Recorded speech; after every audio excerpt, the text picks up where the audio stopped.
His auntie caresses his protuberant abdomen as he lies motionless, staring at the ceiling, vacant, hopeless. He's 15, born HIV positive. He left his home in rural South Rwanda for the first time when his family collected enough money to send him to boarding school. Enjoying his freedom, he stopped taking his medications.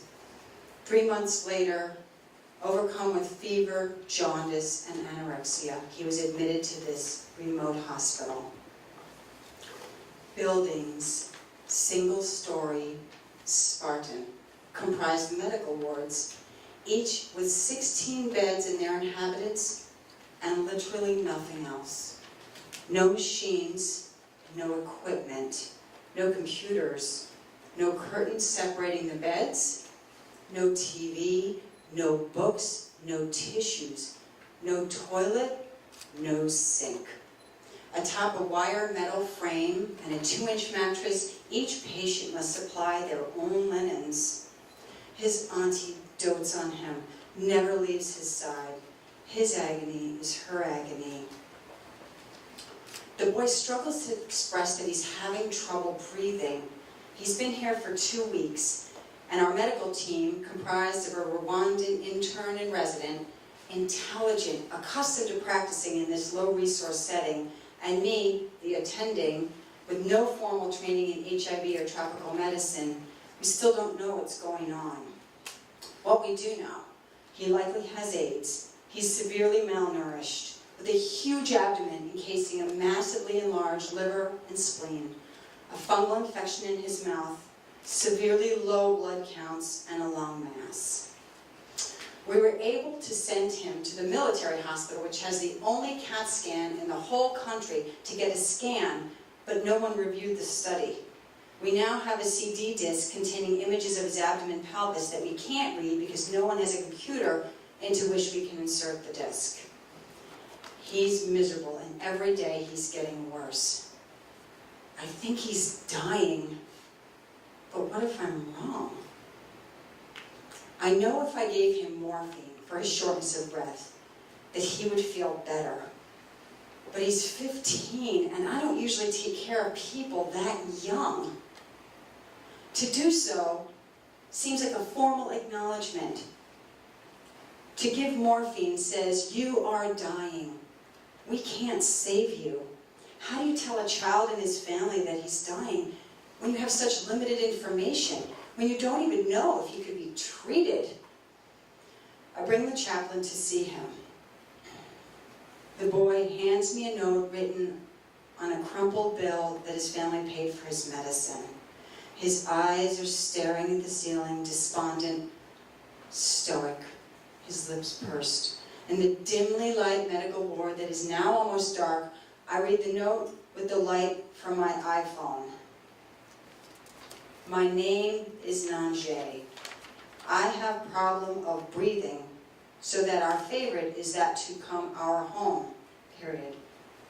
Happy, period. What does that mean? While the chaplain prays with us, I think about what I want to say to Nanje.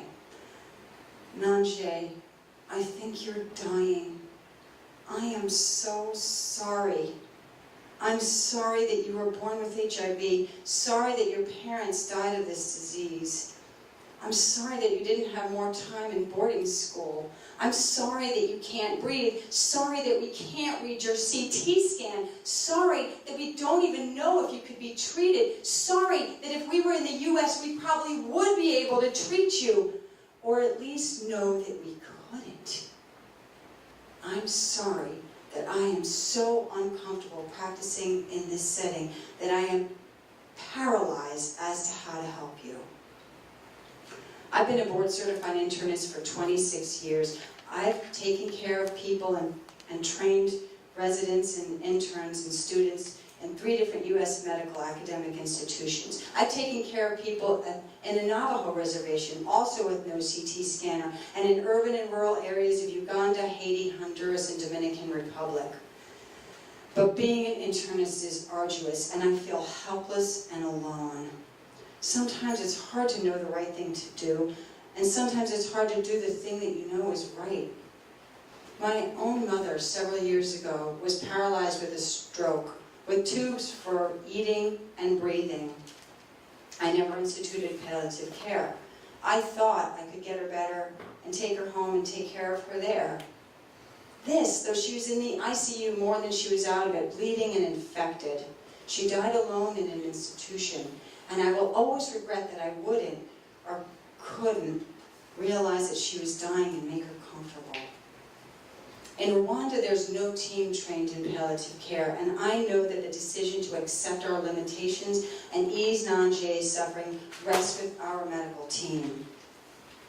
We're going to talk to Nanje and his auntie and ask them what they understand about his illness. We will tell them that while we hope for improvement, we are worried that he's getting worse and that he's very, very sick. We will tell them we're not sure that we can save him, but we can make him feel a little more comfortable. After all my training and experience, maybe I had to go to rural Rwanda to realize that death is so palpable, such a part of life. To understand that sometimes death is palpable, part of life. And to remember that just because I'm an internist doesn't mean I can fix everybody. But just because I'm not a palliative care specialist doesn't mean I can't help the ones I can't fix. Thank you.